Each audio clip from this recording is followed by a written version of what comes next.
नमस्ते, मैं doctor B Gopal Krishna, सहायक प्रोफेसर, अंजने विश्वविद्यालय, रायपुर, छत्तीसगढ़। आइए लेजर के लिए उत्सर्जन प्रक्रिया पर चर्चा करते हैं।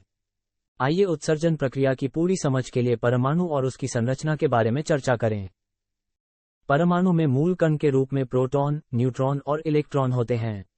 नाभिक में प्रोटॉन और न्यूट्रॉन मौजूद होते हैं और इलेक्ट्रॉन नाभिक के चारों ओर एक कक्षीय में घूमता है।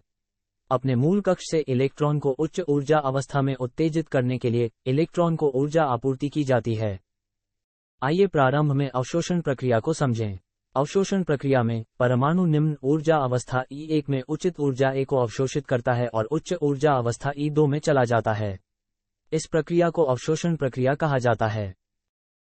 अवशोषण प्रक्रिया के बाद परमाणु उच्च ऊर्जा अवस्था E2 में 10 से घात -8 सेकंड तक रहता है और उच्च ऊर्जा अवस्था और निम्न ऊर्जा अवस्था के बीच ऊर्जा अंतर के फोटॉन को उत्सर्जित करके निम्न ऊर्जा अवस्था E1 में स्थानांतरित हो जाता है, जिसे सहज उत्सर्जन प्रक्रिया कहा जाता है।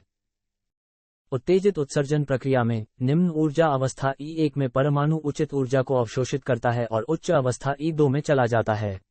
ऊर्जा अवस्था E2 में परमाणु विकिरण रहित संक्रमण प्रक्रिया के माध्यम से मेटास्टेबल अवस्था E3 में चला जाता है।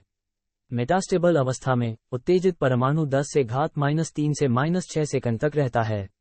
E3 में उत्तेजित परमाणु दूसरे फोटॉन को अवशोषित करता है और आपतित फोटॉन के समान ऊर्जा, समान आवृत्ति, समान दिशा और समान कला के नए फोटॉन उत्सर्जित करके E3 से ऊर्जा अवस्था E1 में स्थानांतरित होता है।